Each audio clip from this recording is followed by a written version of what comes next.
Hello champions. तो आज के सेशन में क्लास 10 बोर्ड एग्जाम के वो क्वेश्चन जो सीबीएसई बार बार पूछ लेती है, क्यों हो सकता है उसे प्यार हो, वो टॉपिक इतना ज़्यादा इंपॉर्टेंट हो कि बार बार पूछने का उसका मन करता हो, तो ऐसे क्वेश्चंस तो आपको ज़रूर देखने चाहिए। तो हम आज के इस वीडियो में उन्हीं क्वेश्चंस को थोड़ा डिस्कस करेंगे। बिल्कुल। अब क्योंकि हमें पता है कि हमारे क्लास 10 साइंस सब्जेक्ट के कुछ ऐसे क्वेश्चंस हैं जो सीबीएसई क्लास 10 बोर्ड एग्जाम्स में बार बार पूछे जा रहे हैं, तो एक काम करते हैं ना, हम भी उन क्वेश्चंस को देख ही लेते हैं, उनके बिल्कुल। आंसर्स को हम समझ ही लेते हैं। अगर सीबीएसई को उन क्वेश्चन से प्यार है तो हमें भी हो ही जाना चाहिए, है बिल्कुल कि नहीं? चलो फिर शुरू करें आज का सेशन। बिल्कुल देखिए अपन मोस्ट रिपीटेड क्वेश्चंस साइंस के। आ जाओ शुरू करते हैं। शुरुआत हो रही है केमिस्ट्री के क्वेश्चन के साथ। सवाल क्या है? What happens to lime water when carbon dioxide gas is bubbled through it in excess? अब देखो बेटा जी, ये बात सबको पता है कि जब हम लाइम वाटर से कार्बन डाइऑक्साइड गैस को पास करवाते हैं तो लाइम वाटर हो जाता है मिल्की, यानी कि वो दूध जैसा सफेद हो जाता है। क्यों? क्योंकि जब लाइम वाटर में कार्बन डाइऑक्साइड गैस हम पास करवाते हैं तो बन जाता है कैल्शियम कार्बोनेट, और ये होता है एक इनसॉल्युबल सब्सटेंस। ये सोल्यूशन में घुलने के लिए रेडी नहीं होता। इस चक्कर में जो आपका लाइम वाटर है वो बिल्कुल दूध जैसा सफेद दिखना शुरू हो जाता है। केमिकल इक्वेशन में आपको फटाक से इसकी लिख के बता देती हूँ। ये रहा आपका लाइम वाटर। बेटा लाइम वाटर क्या होता है? आपने लेना होता है कैल्शियम हाइड्रोक्साइड, उसको पानी में डाल देना होता है, यानी कि जब आप कैल्शियम हाइड्रोक्साइड का एक्वस सोल्यूशन बनाते हो तो आपको मिल जाता है लाइम वाटर। इसी में आपको कार्बन डाइऑक्साइड गैस पास करवा देनी है, यहाँ पर बन जाएगा calcium carbonate along with water. अब क्योंकि ये इनसॉल्युबल सब्सटेंस है तो इसी के कारण क्या होगा बेटा, सोल्यूशन में वो मिल्कीनेस अपीयरेंस आने वाली है, ठीक है। लेकिन आपसे सवाल में क्या पूछा गया है कि कार्बन डाइऑक्साइड गैस को हम पास तो करवा रहे हैं लेकिन एक्सेस में पास करवा रहे हैं, यानी कि यहां तक भी हम रुके नहीं हैं। अब जो बना है उस रिएक्शन मिक्सचर में हम और क्या कर रहे हैं, कार्बन डाइऑक्साइड गैस पास करवा रहे हैं, तो क्या होगा?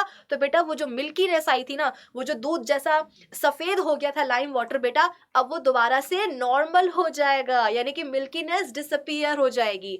क्यों? क्योंकि अब यहाँ पर बन जाएगा कैल्शियम बाइकार्बोनेट, जो कि होता है वाटर सॉल्युबल। ये सोल्यूशन में घुल जाएगा, ये पानी में जाकर के घुल जाएगा। अब जब घुली जाएगा तो वो जो दूध जैसा सफेदी आई थी वो गायब हो जाएगी, ठीक है। तो एक बहुत ही बेसिक सा सवाल है बेटा, और ऐसे या ऐसे किसी ना किसी तरीके से डायरेक्टली और इनडायरेक्टली बेटा, चाहे एमसीक्यू के फॉर्म में, चाहे असर्शन रीजन के फॉर्म में, चाहे शॉर्ट आंसर या लॉन्ग आंसर के फॉर्म में, ये जो सवाल है ये पूछ ही लिया जाता है, ठीक है। तो इस चैप्टर में, ये केमिस्ट्री का जो फर्स्ट चैप्टर है आपका, उसी का ये सवाल है, तो ये सवाल आपको अच्छे से रेडी करके जाना होगा। मतलब इस क्वेश्चन में खास बात ये है, एक्सेस हटा दोगे हाँ तो आंसर होगा कैल्शियम कार्बोनेट और वो सफेद रंग का दिखेगा। हाँ। और अगर एक्सेस लगा दिया तब आपका आंसर ये हो जाएगा। तो यानी ये रिएक्शन और ये रिएक्शन दोनों कहीं ना कहीं कभी कभी पूछ ही ली जाती है, और पिछले 3 साल से तो मैं तो देख ही रहा हूँ कि ये क्वेश्चन आ ही रहा है, बिल्कुल डायरेक्टली या इनडायरेक्टली। तो यानी कि ये ऐसा क्वेश्चन है जिससे हर साल बोर्ड एग्जाम में क्वेश्चन बनता है। तो आपको ये इक्वेशन, ये केमिकल रिएक्शन और इससे रिलेटेड जो फैक्ट्स हैं वो क्लियर होने चाहिए, ठीक है। तो ये तो डन हो गया केमिस्ट्री का। अब आगे बढ़ते हैं। बिल्कुल, ये क्वेश्चन आप देख रहे हो ये फिजिक्स का है, और ये क्वेश्चन आपका ह्यूमन आई चैप्टर का है, जहां आपको एक डायग्राम दे रखा है, और डायग्राम भी ऐसा वैसा नहीं, एनसीईआरटी का। इसीलिए कहते हैं एनसीईआरटी अच्छे से पढ़ो, एनसीईआरटी का डायग्राम अच्छे से पढ़ो, क्योंकि आएगा तो वही आएगा। अब ये एनसीईआरटी का डायग्राम देखकर आपको यहाँ पूछा है कि name the defect of vision. यहाँ आपको कौन सा डिफेक्ट नजर आ रहा है, और साथ ही साथ ये भी बताना है stating the part of the I responsible for this condition, है ना। तो डिफेक्ट बताना है, फिर इस डिफेक्ट के कारण कॉजेस बताने हैं जो एनसीईआरटी में साफ साफ लिखा है, और ये भी बताना है कि ऐसा कौन सा लेंस हम यूज करें तो ये डिफेक्ट सही हो जाए। तो एनसीईआरटी में अगर ये डायग्राम आप देखोगे तो डायग्राम में साफ साफ नजर आ रहा है कि रेटिना के पीछे जाकर इमेज का फॉर्मेशन हो रहा है, और रेटिना के बिहाइंड जब इमेज का फॉर्मेशन होता है तो वो डिफेक्ट होता है आपका क्या, हाइपरमेट्रोपिया, है ना। तो यहाँ पहले पार्ट का आंसर क्या हो जाएगा, किसके पिया, हाइपरमेट्रोपिया। हाँ, हाइपरमेट्रोपिया। क्लियर? कितना इजी क्वेश्चन था। अगर इसी क्वेश्चन को यहाँ इमेज ना बनकर रेटिना के फ्रंट में इमेज बनती तो वो हो जाता कौन सा डिफेक्ट, मायोपिया। तो यानी जो ह्यूमन आई चैप्टर का जो आई डिफेक्ट टॉपिक है, जो उस चैप्टर का सबसे ज्यादा इंपॉर्टेंट टॉपिक है, वो बार बार एग्जाम में पूछा जाता है ना। तो ऐसे क्वेश्चन देखो, हाइपरमेट्रोपिया हो या मायोपिया हो, यानी ये क्वेश्चन बार बार आते हैं और इस वैरायटी में इसी फॉर्मेट में पूछे जाते हैं, है ना। तो डिफेक्ट का पता चल गया, ठीक है। और यहां अब हमको ये बताना है कि इसके कॉजेस क्या है। तो कॉज क्या होता है, इसके कारण क्या होते हैं। तो बी पार्ट में इसके दो कारण लिखना है। पहला कि जो फोकल लेंथ होता है किसका, लेंस का, है ना, focal length of the eye lens. Human आई की जो लेंस है, जो भगवान ने हमको आंखों में लेंस दी है, वो बहुत ज्यादा लॉन्ग हो जाती है, ठीक है। Focal length of the eye lens become too long, यानी उसका फोकल लेंथ बढ़ जाता है, टू लॉन्ग, ठीक है। ये पहला कारण है। और दूसरा कारण है शॉर्टनिंग ऑफ आई बॉल, या तो फोकल लेंथ बढ़ जा रही है या आई बॉल शॉर्ट हो जा रही है, शॉर्टनिंग ऑफ आई बॉल, ठीक है। देखो और इस चैप्टर में आपको तीन आई गेस डिफेक्ट्स पढ़ने होते हैं, myopia, hypermetropia and presbyopia. Presbyopia का तो ऐसा आपको कोई डायग्राम है नहीं, मायोपिया और हाइपरमेट्रोपिया का ही है। तो जो डिफेक्ट वाला डायग्राम है वो, एंड आफ्टर करेक्शन लेंस लगा करके कैसा डायग्राम बनता है, इन दोनों की ही आपको प्रैक्टिस हो जानी चाहिए। और हो सकता था कि आपको हाइपरमेट्रोपिया देकर ये डायग्राम बनाने को कहे, तो बोथ वे क्वेश्चन आ सकते हैं। अब इसका लास्ट पार्ट क्या था कि name the type of lens जिससे इस डिफेक्ट को करेक्ट कर सकते हैं and state its role in this case. तो अगर हमारा ये इमेज रेटिना पे बन जाए तो हमें इमेज दिखने लगेगा, और उसके लिए हमें लाइट रेज को क्या करना पड़ेगा, कन्वर्ज, और कन्वर्ज करके रेटिना पे फोकस करना पड़ेगा। तो लाइट रेज को कौन कन्वर्ज करता है, कन्वर्जिंग लेंस यानी कॉन्वेक्स लेंस। तो इसका मतलब कि हाइपरमेट्रोपिया को हम कैसे ठीक कर सकते हैं, by using convex lens of suitable power, by using convex lens of suitable power. Suitable power का इसलिए बोला है क्योंकि जरूरी नहीं है सबको सेम पावर का कॉन्वेक्स लेंस की जरूरत पड़े, है ना। हर केस में, हर पर्सन में अलग अलग है। तो देखो कितना आसानी से हमने ये क्वेश्चन सॉल्व कर लिया जो हर साल पूछा ही जाता है, या तो हाइपरमेट्रोपिया का, नहीं तो मायोपिया का, ठीक है। तो इसमें हर सब कुछ आपको पढ़ना बहुत जरूरी है रे डायग्राम के साथ। तो ये तो हो गया फिजिक्स का क्वेश्चन।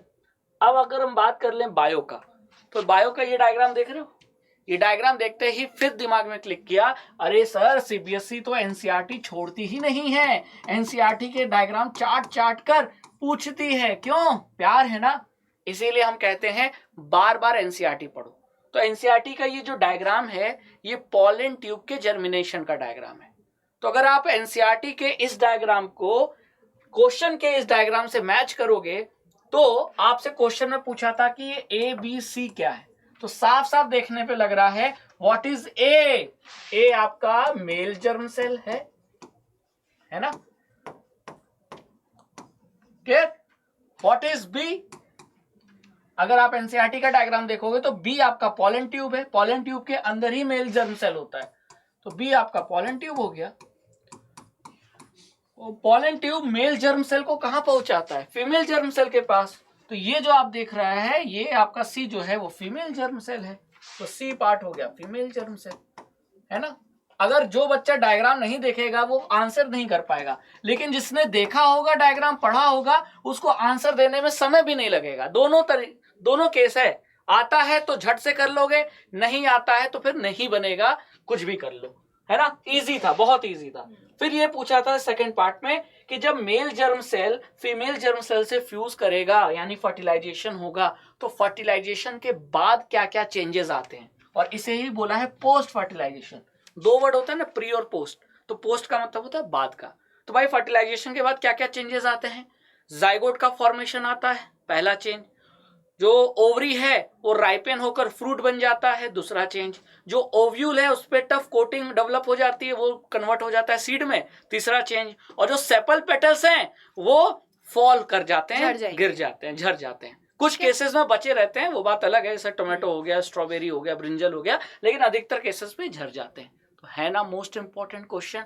ये बायो का, मैम ने केमिस्ट्री का पढ़ाया, और फिर मैंने एक फिजिक्स का बताया। अब तुम लोगों ने वीडियो अभी तक देखा है, यहाँ तक पहुंचे हो, क्वेश्चंस को देखने के लिए आए हो, इसका मतलब कहीं ना कहीं बेटा थ्योरी के साथ साथ, रिवीजन के साथ साथ तुम्हें इंपॉर्टेंट क्वेश्चंस भी पता करने हैं। ये बात तुम जानते हो, क्योंकि क्वेश्चंस तुम्हें पता होंगे तभी तो तुम क्या कर पाओगे, उनके आंसर्स खुद से बना पाओगे। और अगर आंसर्स तुम्हें आते होंगे बनाना, फ्रेम करना, तो फिर तुम उनको एग्जाम में प्रॉपर्ली प्रेजेंट भी करके आ पाओगे। क्योंकि जब आपका एग्जामिनर आपकी आंसर शीट चेक करता है ना बेटा, तो आपकी नॉलेज पर तो नंबर आपको मिलते ही मिलते हैं। आपने आंसर्स को प्रेजेंट कैसे किया है, प्रॉपर पॉइंट्स में आपने अपने आंसर्स को लिखा है कि नहीं लिखा है, कीवर्ड्स आपने मेंशन करे हैं कि नहीं, डायग्राम्स आपने सही से बनाए हैं कि नहीं बनाए हैं, अगर आप फिजिक्स का कोई न्यूमेरिकल सॉल्व कर रहे हो तो आपने स्टेप्स लिखे हैं कि नहीं लिखे हैं। इन सारे चीजों के ऊपर बेटा आपको नंबर मिलते हैं। तो नॉलेज तो आपकी टेस्ट हो ही जाती है, उसके अलावा आपकी जो आंसर राइटिंग जो स्किल्स होती हैं, जो प्रेजेंटेशन स्किल्स होती हैं, उसके ऊपर भी आपको नंबर मिलते हैं। तो कहने का मतलब ये है कि देखो, हर एक बच्चा बेटा साल भर मेहनत करता है। जो आपके पास साइंस की एनसीईआरटी बुक है, जो उसमें चैप्टर्स है, जो उनका कंटेंट है, हर बच्चा वही पढ़ता है। सिलेबस तो सबका सेम ही होता है और सबको प्रिपरेशन का टाइम भी बराबर ही मिलता है, लेकिन फिर भी डिफरेंस आता है मार्क्स में। क्यों? क्योंकि वो बच्चा जो थ्योरी के साथ साथ, रिविजन के साथ साथ क्वेश्चंस की प्रैक्टिस भी करता है, कॉन्सेप्ट्स असलियत में उसी के मजबूत होते हैं और आंसर्स भी एग्जाम में वही ठीक तरीके से लिख करके आ पाता है। तो तुम इस वीडियो तक पहुंचे हो, तुमने वीडियो को यहां तक देखा, इसका मतलब क्या कि तुम्हें भी ये बात पता है कि तुम्हें क्वेश्चंस पता होने चाहिए। यानी कि क्वेश्चंस की प्रैक्टिस तुम्हारे लिए बहुत ज्यादा इंपॉर्टेंट है, रिविजन और थ्योरी को पढ़ने के अलावा भी। ठीक है, तो इसीलिए हमने ये सोचा कि क्यों ना बच्चों को एक ऐसा हम प्रोविजन बना दें, एक ऐसा स्कीम लेकर आए जहां बच्चों को क्वेश्चन प्रैक्टिस करने को मिले, बहुत सारे क्वेश्चन प्रैक्टिस करने को मिले, हर टॉपिक, हर चैप्टर के ऐसे क्वेश्चन, और वो क्वेश्चन जो आपके एग्जाम में पूछे जाने के चांसेस बढ़ा दे, है ना? यानी कि अब हम आपके लिए लेकर के आ रहे हैं कुछ डेडिकेटेड सेशंस, जिसमें हम सिर्फ और सिर्फ प्रैक्टिस करेंगे। क्योंकि थ्योरी तो आप पढ़ ही रहे हो, रिविजन भी आप कर ही रहे हो, कहाँ कमी आ रही है? प्रैक्टिस में, है ना? तो इसीलिए अब हम आपके लिए लेकर के आ रहे हैं कुछ डेडिकेटेड सेशंस, जिसमें कि हम सिर्फ और सिर्फ क्या करेंगे बेटा जी? प्रैक्टिस करेंगे। अब प्रैक्टिस कैसे करेंगे? तो इसके लिए हमारा अभ्यास बैच आ चुका है और इस अभ्यास बैच में हम सारे फैकल्टीज आपको जो भी क्वेश्चंस हैं, पीवाईक्यू है, मोस्ट इंपॉर्टेंट है, असर्शन रीजन है, केस बेस्ड है, कॉम्पिटेंसी बेस्ड है, एमसीक्यू ऑब्जेक्टिव बेस्ड है, सारे क्वेश्चन की हम हर टॉपिक पर आपको क्वेश्चन प्रैक्टिस कराएंगे। और कब तक? जब तक आपका बोर्ड एग्जाम नहीं खत्म हो जाता। अच्छा, अब सर ने ये बोल दिया है कि अभ्यास बैच आ चुका है, इसका मतलब ये नहीं कि क्लासेस आपकी शुरू हो गई है। हाँ। क्लासेस अभी शुरू नहीं हुई है बेटा, क्लासेस आपकी शुरू होंगी 25 अगस्त से। ठीक है, तो अभी आपके पास टाइम है एनरोल करने का। फटाफट से आप अपने आप को इस हमारे प्यारे से अभ्यास बैच में एनरोल करा लो, ताकि आपके पास ढेर सारे क्वेश्चंस आ जाए आपके बोर्ड एग्जाम तक। और सिर्फ क्वेश्चंस ही नहीं आ जाए भाई, क्वेश्चंस के लिए तो आप क्वेश्चन बैंक भी परचेज कर सकते हो सर। बात क्या होती है कि आपके पास जो 100 सवाल आए हैं ना, उन 100 सवालों को आप खुद लगाओ भी, प्रैक्टिस भी करो, और जहां कमी आ रही है, जहां पर आपने आंसर गलत लिखा हुआ है, उसका करेक्शन भी हो। आप लिटरली कोई सा भी क्वेश्चन बैंक उठा लोगे बेटा, वो आपके लिए तभी अच्छा साबित होगा, तभी फ्रूटफुल होगा जब आप उसको सॉल्व करोगे और जब आपके आंसर्स भी करेक्ट होंगे। लेकिन कोई भी क्वेश्चन बैंक जो आप खरीदते हो बाजार से, क्या आपको वो ये गारंटी देता है इस बात की कि हाँ तुम मतलब तुमने किताब खरीद ली है, अब तुम उसको सॉल्व भी कर लोगे और तुम्हारे आंसर्स भी कोई करेक्ट कर लेगा? ये गारंटी कोई नहीं लेकर के देता। लेकिन हम आपके लिए इस अभ्यास बैच में एग्जैक्टली यही गारंटी लेकर के आ रहे हैं, ठीक है, कि आपकी जो प्रैक्टिस की जो प्रॉब्लम है ना, वो हम सॉल्व करेंगे और पूरी करेंगे, आपके फाइनल बोर्ड एग्जाम तक करेंगे। बिल्कुल, और अब प्रैक्टिस ही मैटर करता है, बिल्कुल, है ना? और इस अभ्यास बैच में हम प्रैक्टिस के अलावा आपको चैप्टर वाइज वर्कशीट देंगे, जिसमें रहेंगे क्वेश्चंस जो आप कभी भी प्रैक्टिस कर सकते हो। यानी कि डबल प्रैक्टिस। हाँ, डबल प्रैक्टिस। सेशंस में, लाइव सेशंस में हम आपको भी क्वेश्चंस की प्रैक्टिस कराएंगे, उसके अलावा वर्कशीट भी आपको देंगे, ताकि आप अपने लेवल पर भी कुछ क्वेश्चंस को सॉल्व करके देखो। और उन वर्कशीट को अगर आप चाहोगे, डिमांड करोगे, तो हम इसमें डिस्कशन भी कर लेंगे, है ना? क्योंकि हमने इसमें डाउट सेशन भी रखा है और इसमें मेंटरशिप सेशन भी रखा है कि अगर आपको कोई प्रॉब्लम आ रही है तो उस प्रॉब्लम को हम दूर भी करेंगे कि बैकलॉग बन गया, सेल्फ स्टडी नहीं बन रही, व्हाट्सएप ग्रुप बना देंगे इन बच्चों बना देंगे, इसमें बना देंगे। बिल्कुल, एक व्हाट्सएप ग्रुप भी हम तुम्हारे लिए बना देंगे इसी बैच का, जो बच्चे अपने आप को इस बैच में एनरोल करवा लेंगे, ठीक है, ताकि रात के 10 बजे, 12 बजे या 3 बजे मैसेज पर जो है तुम हमसे कुछ भी सवाल पूछ सकते हो, कभी भी प्रैक्टिस करवाने को बोल सकते हो, हम लोग आ जाएंगे। बिल्कुल। और चैप्टर वाइज वर्कशीट के अलावा आपको जब प्री बोर्ड आएगा तो सैंपल पेपर की भी तो जरूरत पड़ेगी, और वो भी आप चाहोगे कि कोई सॉल्व करा दे हमें। और अब तो लेटेस्ट सैंपल पेपर चाहिए सर, बिल्कुल, लेटेस्ट नहीं सैंपल पेपर का पैटर्न बदल दिया तो है। लेटेस्ट पैटर्न का जो सैंपल पेपर है वो हम आपको हर सब्जेक्ट का देंगे भी, हाँ। और उसी सैंपल पेपर को हम सॉल्व भी कराएंगे ताकि आप प्री बोर्ड में भी बढ़िया परफॉर्म करो। और साथ ही साथ हम आपको रिवीजन के लिए हैंड रिटन नोट्स देंगे। आपको खुद नोट्स नहीं बनाना होगा, आपका सेल्फ स्टडी के लिए जो टाइम है वो ज्यादा मिलेगा, क्योंकि नोट्स में बहुत टाइम किल होता है। क्योंकि अब आप इतनी प्रैक्टिस कर रहे हो तो कहीं ना कहीं तो टाइम बचाना पड़ेगा ना। बिल्कुल। तो नोट्स हम दे देंगे, जो बचा हुआ टाइम है तो उस पर प्रैक्टिस कर लेना है ना। तो यहाँ हम आपकी चीजों को और इजी बना रहे हैं, और आपको टॉपर बनाने की जो कोशिश है उसको हम बिल्कुल 2x स्पीड पर हम ले जाएंगे, डबल एफर्ट ले जाएंगे, डबल फायदा। और इस अभ्यास बैच की जो प्राइस हमने रखी है 799। आपको कोड अप्लाई करना है, आप किसी भी फैकल्टी का कोड अप्लाई कर सकते हैं। मेरा अप्लाई कर देना रघु K10, और मैम का विभू K10 है ना। और K10 के अगर आप अप्लाई करोगे, मतलब कोड अप्लाई करते हो, तो आपको डिस्काउंट के बाद ये प्राइस मिलेगी। और इस बैच की, अभ्यास बैच की जो वैलिडिटी होगी ना, वो बोर्ड एग्जाम तक रहेगी।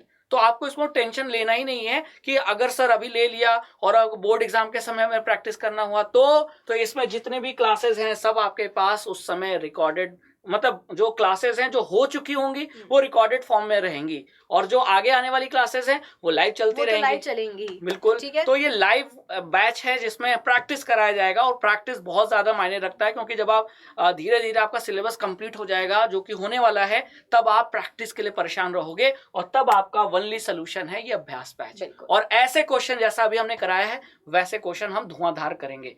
तो इनरोल हो जाइए और अभ्यास बैच में इनरोल होकर अपने टॉपर बनने का सपना पूरा कीजिए। Thank you so much.